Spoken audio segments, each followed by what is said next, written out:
So why Maidan?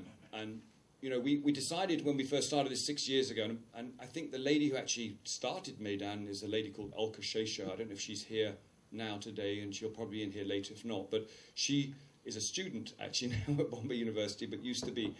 So that was how hard it was to get people to buy into it. But it's really important, you know, 17 years later and 6 years after we started Maidan, to create this platform, this agnostic platform, which is for people to come together and share best practice, to share new ideas, of innovations about what's happening, but most importantly, to help validate why we're all doing what we do. Because we know it changes lives. We have some empirical data to prove that, but it is about creating a movement of people who are able to convince the world that this is a viable and an effective way of intervening with young people.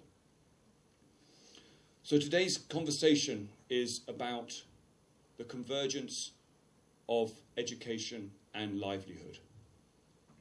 And I think, you know, it's a crucial conversation to have.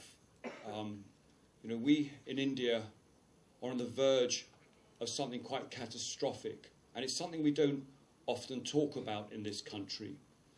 I believe that's because layered with this, unfortunately it doesn't stop there, layered with this is we have, so once we provide this law, once we provide this infrastructure, we have this growing issue of creating a generation of young Indians who have aspiration levels off the charts. 900 million telephones, 300 million TV sets, access to internet, means we have a generation of people, as I said, that really don't have any understanding of some of the opportunities and contextually realizing their place in those.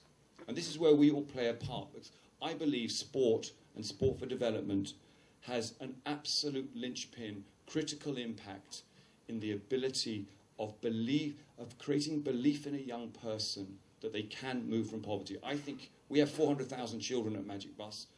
I think the most important thing we do is give a young person the belief that they don't have to be poor. What we also do, crucially, is we provide the aspirational measure in a young person's life. This is what sport can do extremely well, and I don't think any other platform can do it so well. Mr. Matthew Spacey, the brain and energy behind Magic Bus, all the work which Magic Bus is doing, and probably known not only in India but across the globe, is the ideas and energy which he infuses into this. Professor Vasanthi, the co-host of this event, Ms. Deepa Krishnan, a well-known entrepreneur and educator, Mr. Jayendra Stogi, other dignitaries, Bharat. So I'm really privileged to be here in front of you to represent the Tata Institute of Social Sciences for this extremely interesting, innovative, I would say innovative program called Maidan Summit. I think the values, the practices and the ideas of sports, when it is converged with the actions for development, I don't think there can be a better way of combination of things which can significantly transform the lives of people whom we are trying to address, the young of this country. Actually, as much as I understand the Magic Bus work, sports is not considered as just as a tool of mobilizing youth or the young, but also the strong belief that we can bring the young and make them participate in the entire discourse on development and make them participate. And if sports can be a cause for it, there is nothing like it.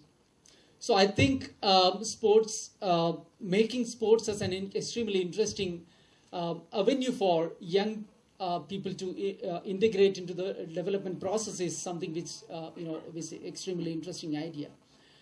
I found the title which have been put for this conference, this event, Converging Education and Livelihood Spaces Through Scalable Innovations. I'm finding two very interesting ideas: education and livelihood spaces, converging these two, and scalable innovations. I feel, education, there has been enough talked about how education needs to be catering to the livelihoods and thereby enhancing potentials and opportunities for the young. There is no dearth of knowledge, there is no dearth of research on this. But education has much more to do with probably the lives of people, especially looking at the emancipation